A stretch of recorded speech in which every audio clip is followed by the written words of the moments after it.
vou dar bom dia aqui para o ex-secretário de Comércio Exterior do Brasil, Welber Barral. Eu agradeço muito a sua presença, Barral, e já começo fazendo uma pergunta. Se estamos a 9 dias da entrada em vigor dessas tarifas e ainda sem nenhuma sinalização em termos de negociação, você, com a sua experiência nesse assunto e nesse tipo de negociação, há alguma perspectiva de que essas tarifas não entrem em vigor no dia 1º, ou o mais provável é que elas vão entrar em vigor e a negociação ainda vai se seguir depois disso? Bom dia, Bia, bom dia a todos. Veja, a situação é bastante complexa por várias razões. A primeira delas é que os Estados Unidos estão conduzindo várias negociações ao mesmo tempo. Hoje eu tive que acordar bastante cedo para analisar o acordo que eles fecharam ontem com a Indonésia, por exemplo, que é uma negociação bastante coercitiva, inclusive, os termos que a Indonésia aceitou, e que indicam até algumas coisas que podem interessar o Brasil.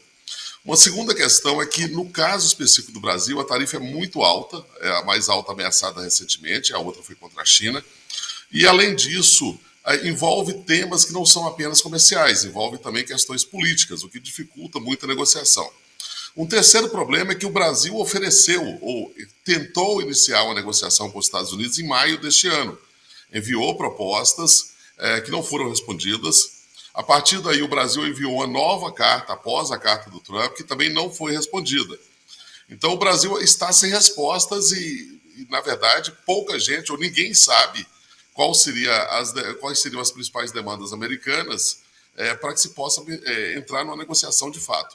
Além disso, uma outra questão é que os Estados Unidos estão em várias negociações ao mesmo tempo. Ontem eles fecharam com a Indonésia, ontem teve a visita do presidente das Filipinas ao Washington, há uma delegação do Japão e uma delegação da Malásia que estão lá negociando agora ao mesmo tempo. Então, você tem uma série de perspectivas ruins para que haja alguma evolução até o dia 1º de agosto.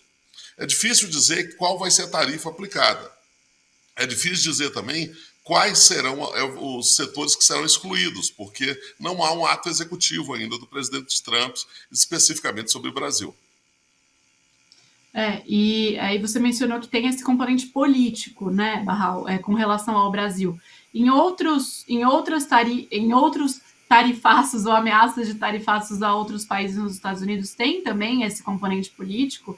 Ou isso foi algo isolado aí por parte sobre o Brasil? O que chama atenção, no caso do Brasil, o que chama atenção é que há temas não comerciais em outras negociações. Por exemplo, no caso da Coreia e do Japão, os Estados Unidos estão exigindo maior gastos em defesa. No caso de outros países, estão exigindo apoio na questão da Ucrânia. No caso da Indonésia, uma questão específica foi a questão de acesso a terras raras por parte das empresas americanas. Então, você tem temas não comerciais envolvidos nas negociações. Mas, no caso do Brasil, muito particularmente, há um tema de política interna brasileira, na verdade, de política judicial brasileira, que é bastante inédito comparado com os outros casos. Então, isso, de fato, complica muito a negociação, porque não é algo que sequer o executivo brasileiro pode negociar. E o governo está falando em preparar medidas para compensar esses setores, para apoiar os setores que vão ser afetados, né? Parece já esse plano B, essa via alternativa diante da perspectiva de essas tarifas entrarem em vigor. Dá para conter os danos, de fato, com medidas do governo federal ou do governo estadual, que a gente viu o Tarcísio também anunciando, ou é um impacto para alguns setores tão grande que, independentemente do que o governo lance mão, isso vai afetar diretamente aí, a produção, a rentabilidade e até a existência, a viabilidade desses setores? Bom, primeira coisa, já há danos, já há vários contratos cancelados, pedidos cancelados já em transporte, há questões de logística, há contratos em discussão, então já há danos provocados desde o anúncio, que são muito grandes. A segunda questão é que, dependendo do setor, a exportação para os Estados Unidos é muito variada. Então, dependendo do setor, o mercado americano é o principal mercado de alguns produtos brasileiros. Suco de laranja, café, manga, você tem aviões, você tem setores variados que podem ser afetados. A depender da tarifa aplicada, você não tem como compensar. Uma tarifa de 50%, você basicamente fecha o mercado americano para produtos brasileiros.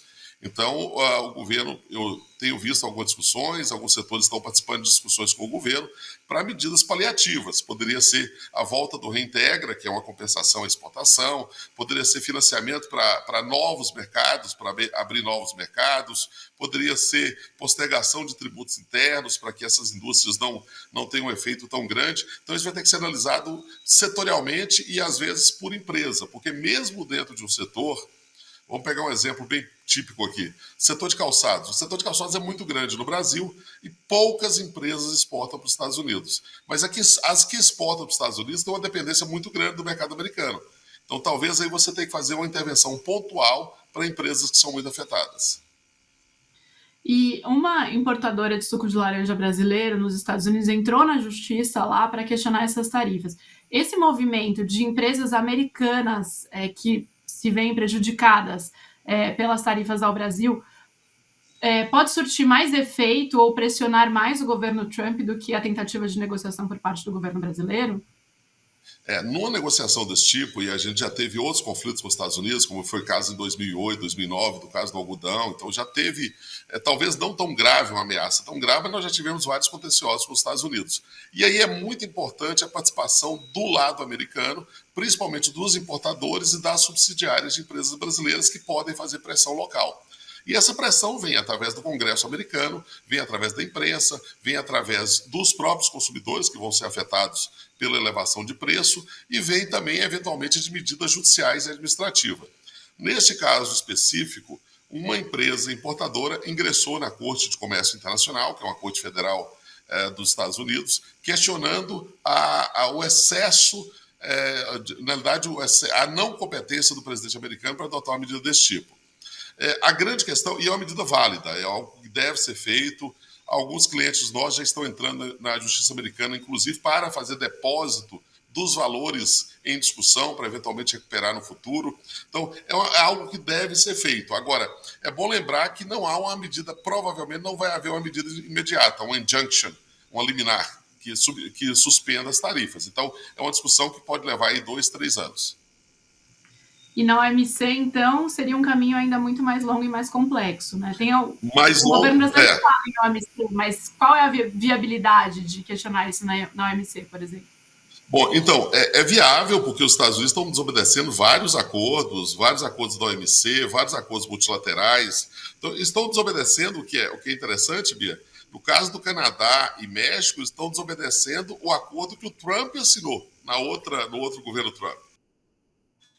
Vários acordos internacionais na OMC.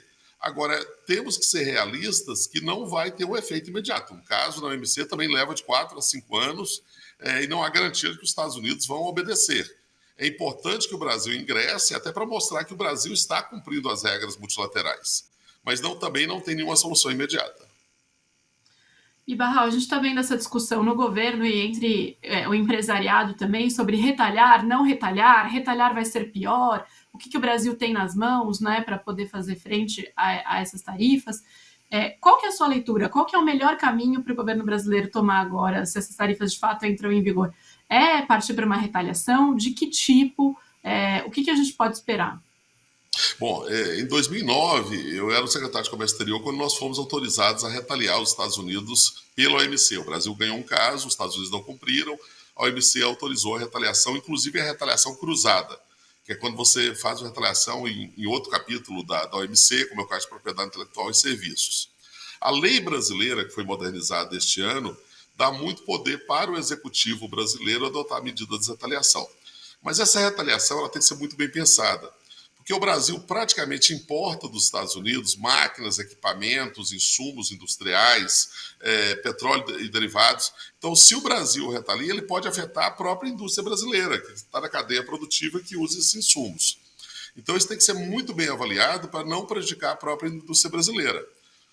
E aí, claro, a ameaça mais pesada que o Brasil tem é justamente na parte de propriedade intelectual, ou seja, patentes, por exemplo, e na parte de serviços, como é o caso, por exemplo, de tributação sobre big techs, sobre serviços financeiros, esse tipo de ameaça contra os Estados Unidos. O Brasil seguramente vai tentar negociar antes de aplicar qualquer medida de retaliação.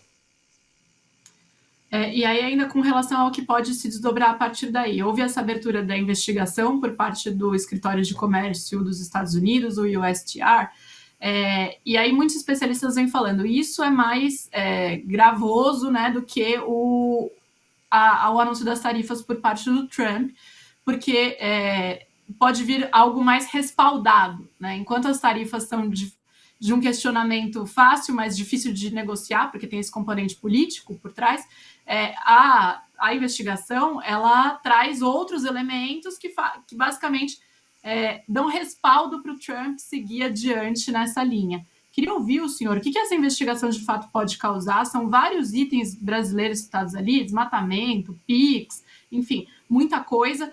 O que de fato tem de perigo para o Brasil com relação a essa investigação? Então, só para a gente separar e explicar bem a situação. O que o Trump tem ameaçado agora, essas tarifas contra vários países, tem base na lei de emergência econômica. Existe uma lei que permite ao presidente adotar medidas excepcionais numa emergência econômica, e a alegação do Trump que a emergência seria o déficit comercial norte-americano, que já tem 40 anos, mas ele alega que é uma emergência. E que não se aplica ao caso do Brasil, porque o Brasil tem déficit com os Estados Unidos, então o Brasil não contribui para o déficit americano. Apesar disso, ele está ameaçando o Brasil com os 50% e, por isso, o questionamento judicial. Mas tem outros capítulos do Código de Comércio americano. Um a seção 232, que é a seção que trata de defesa nacional. E aí, por exemplo, as tarifas agora sobre aço, alumínio, cobre, que não se aplicam somente ao Brasil, estão baseadas nessa seção de defesa nacional. Existe uma outra seção, que é a seção 301. E a seção 301 é uma investigação contra países que discriminam empresas americanas. Então, o governo Trump abriu uma investigação 301 contra o Brasil. Não é inédito, já teve vários casos contra a China, contra a União Europeia, contra vários outros países. Mas no caso do Brasil, tem muito tempo que o Brasil não sofre uma investigação dessa. A última vez foi nos anos 80.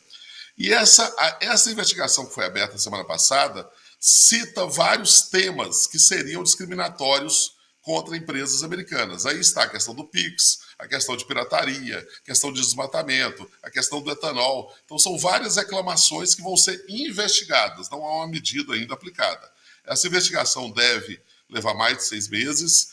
Nós estamos nos manifestando por vários setores brasileiros, principalmente em temas de desmatamento, pirataria, etc. E após essa investigação, o governo americano, através do USTR, que é o Escritório do Comércio americano, que faz a investigação, pode recomendar medidas contra o país, que poderiam ser não apenas tarifas, mas também medidas não tarifárias, que envolveriam, por exemplo, cotas, restrições a investimento, que poderiam ser bastante sérias para o Brasil. Acho que minha última pergunta muito se fala na diversificação de mercados, né, para compensar esse tumulto internacional que o Trump vem causando, e acho que a gente já viu isso quando no ano passado União Europeia e Mercosul anunciaram que finalmente tinham concluído esse acordo, que ainda precisa ser ratificado lá na Europa e tal. O quanto isso é uma solução de curto prazo para o Brasil? Há essa perspectiva de conseguir destinar esses produtos que iam para os Estados Unidos para outros mercados? Isso é uma solução viável ou é algo que demanda mais tempo aí para surtir algum efeito? Aí temos uma faca de dois gumes, né? De um lado, as ameaças americanas têm impulsionado acordos entre outros países. Então o Brasil conseguiu fechar o acordo, o Mercosul, melhor dizendo, fechou o acordo com Singapura, o Mercosul fechou o acordo com o EFTA, que são os países europeus que não fazem parte da União Europeia, e nós esperamos avançar agora com um acordo com os Emirados Árabes e o acordo com a União Europeia, que já está fechado, que se espera a ratificação lá e aqui, né? Então, e aí, claro, vai abrir grandes mercados para as exportações brasileiras, reduzindo ou eliminando tarifas. Agora, no primeiro momento, o impacto do mercado americano é muito grande, é o maior mercado do mundo. E para alguns setores brasileiros é o principal importador. Então não é uma transição rápida e nem simples. O Brasil vai ter que procurar novos mercados, vai ter que procurar novos acordos através do Mercosul, mas não é algo que você possa transferir em poucos meses. Você depende dos acordos, você depende de certificações sanitárias, você depende de certificações na área técnica, você depende de licenças de importação, você depende de estrutura de financiamento, estrutura logística. Então, é um processo necessário. O Brasil já vem fazendo isso, tá, Bia? Há 20 anos atrás, os Estados Unidos eram 25% das exportações brasileiras. Hoje são 11%. Então, já houve uma diversificação. O Brasil tem que continuar a diversificação de produtos e de destinos, mas não é um processo fácil.